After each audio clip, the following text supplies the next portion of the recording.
Բարի լույս սիրելիներ, Երեմիայի մարգարեության ուրեմն առաջին և երկրորդ գլուխներում այսօրվա ընթերցման մի հատվածն է, շատ գեղեցիկ մի պուջուրիկ նախադասություն կա, որը կարևոր է և կուզեմ, որ այսօր այդ հատվածը ձեզ համար ընթերցեմ։ Տերը ասում է Երեմիայի բերանով. «Ահավասիկ ես այսօր կագնեցրի քեզ ինչպես ամուր քաղաք և ինչպես երկաթե սյուն և կամ ինչպես պղնձե հզոր պարիսպ, ընդդեմ Հրեաստանի բոլոր թագավորների, նրա իշխանների, նրա քահանաների ու երկրի ժողովրդի, ասում է մարգարեին Տերը, նրանք պիտի կռվեն քեզ հետ, բայց քեզ ոչ մի բան չպիտի կարողանան անել, քանզի ես քեզ հետ եմ, քեզ փրկելու համար, ասում է Տերը»։ Տեսեք ինչքան կարևոր է Տիրոջ այս խոսքը Երեմիա մարգարեին, ասում է ես քեզ հետ եմ, քեզ փրկելու համար, քեզ ոչ մեկը ոչ մի բան չի կարող անել։ Ակամայից հիշեցինք նաև Դավիթ թագավորի սաղմոսներից մի հատված, ասում է Տերն է իմ հույսն ու փրկությունը, ես ումից պիտի վախենամ։ Ուրեմն սիրելիներ,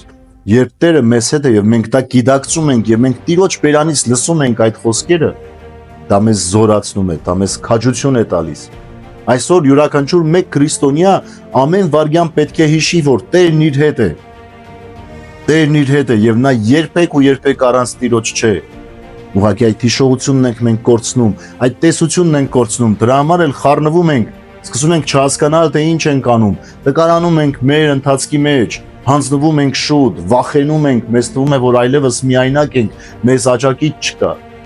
Անկամ ամբողջ աշխարհը եթե մեզ հակառակ լինի,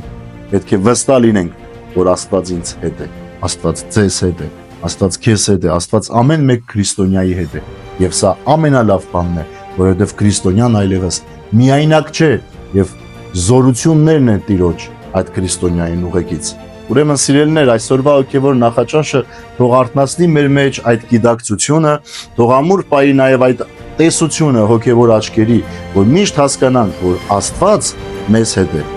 Էմանուել, որ նշանակում է Տերը մեզ հետ է, ուրեմն ոչ մեկը մեզ չի կարող հակառակել։ Բարի եւ խաղաղ օր ձեզ բոլորին։ Աստված օրհնի ամենքեզ։